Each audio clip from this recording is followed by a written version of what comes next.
We all feel it. That little prickle on the back of your neck when you're alone in the house and the floorboards creak.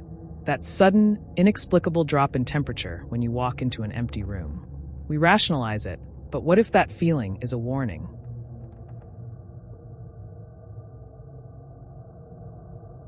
Crawlers, a creature from internet horror stories, are known by several other names.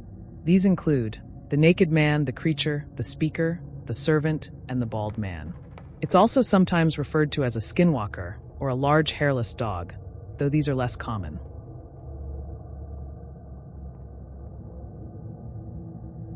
Forget everything you think you know about monsters. These aren't hairy brutes or aquatic dinosaurs. The descriptions of crawlers are horrifyingly consistent, and that's what makes them so terrifying. Imagine something that was once human, or at least close enough to humans to twist your stomach into knots. They're described as emaciated, almost skeletal, their skin a sickly, pallid white, sometimes translucent, hinting at the veins beneath. No hair, just smooth, clammy flesh. Their limbs are impossibly long, disproportionate, designed for something other than walking upright.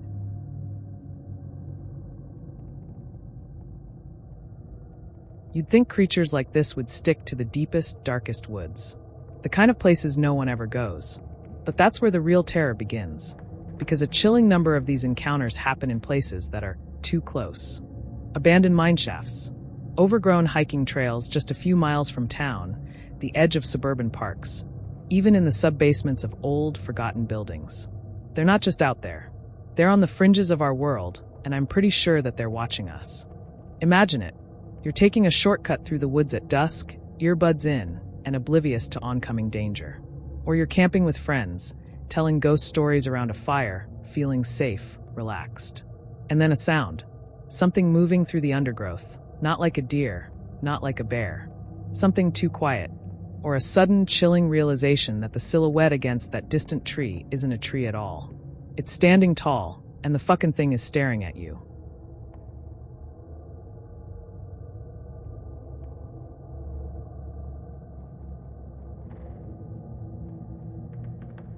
Higgins Lake, Michigan. A place of natural beauty, of quiet escape. For many, a summer haven, a fishing paradise. A place where families make memories, where the sounds of laughter drift across the water. But on June 14th, 2008, the laughter died. And the tranquility of that Michigan forest was shattered by something utterly, horrifically inexplicable. Something that turned a beautiful lakeside retreat into a scene of unimaginable terror. Officially, the authorities called it a bear attack. 3 unidentified men. 2 injured, 1 dead. A tragic yet understandable consequence of encroaching on wild territory. A bear. A powerful, territorial animal. It makes sense, right? But what if the official story isn't the whole story? What if it's merely the palatable version, offered to keep us safe from a truth too chilling to confront? Because within the hushed circles of those who delve into the strange and unexplained, the Higgins Lake incident of 2008 carries a different, far more disturbing weight. Allegedly, there was video.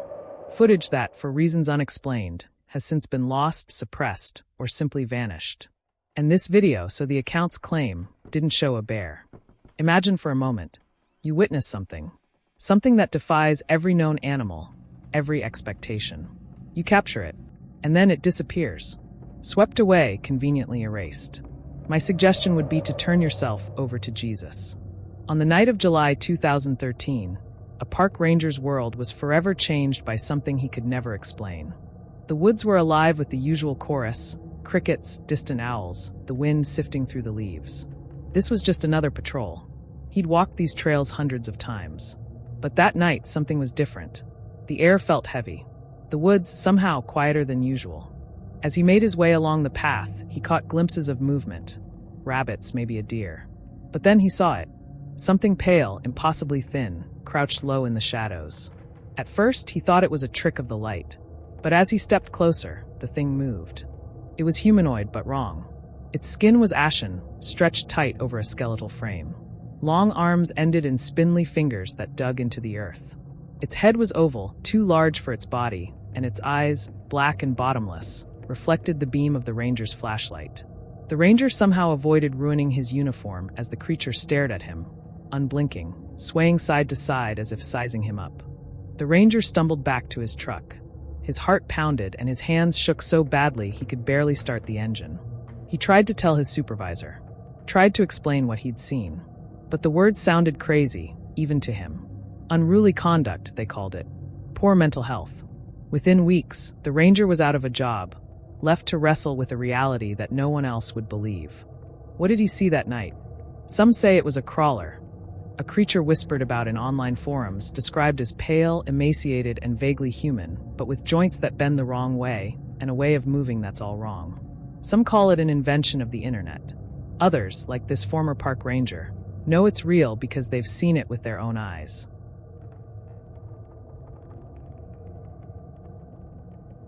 Some roads are more than just routes home.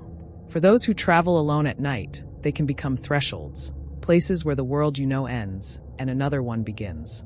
Don Herbert is headed home to Hay River along the remote stretch known as the Hay River Highway.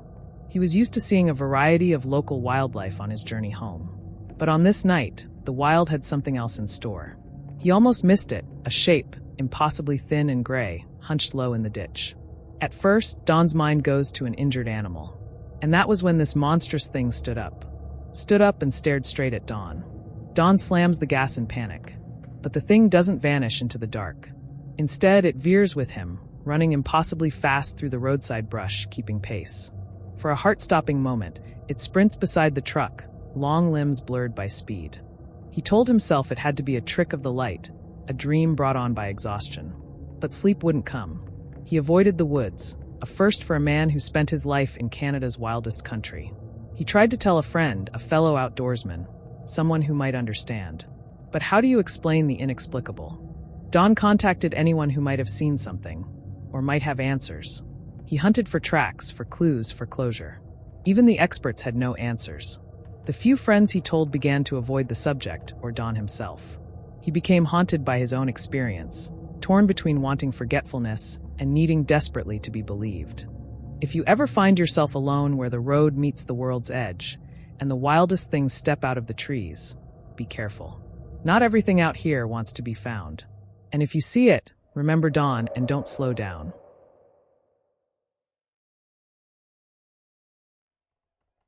People who claim to have seen these things don't just feel scared. They feel a primal, overwhelming dread. A terror that seeps into their bones and never truly leaves.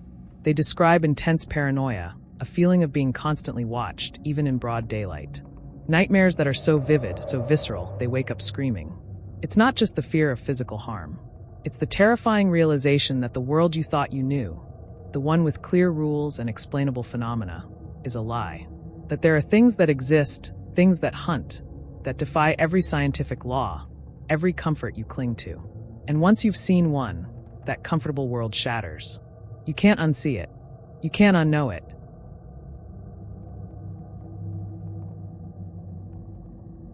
Where do they come from? Are they a forgotten lineage of humans, driven underground, twisted by generations of darkness and starvation? A cruel evolutionary joke. The idea of something that almost resembles us but is fundamentally, horrifyingly other, is what truly preys on the mind. Some say they're an ancient race, hidden for centuries, now emerging as our world encroaches on theirs. Others whisper of genetic experiments gone wrong, abominations that escaped the labs and now haunt the forgotten places.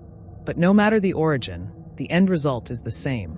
An encounter with a crawler leaves you fundamentally broken. Sometimes the shadows aren't just shadows. They're watching and waiting. Are crawlers really real or a product of the internet? Let me know what you think in the comments below. If you don't like and subscribe, something in the woods is going to get you. I promise.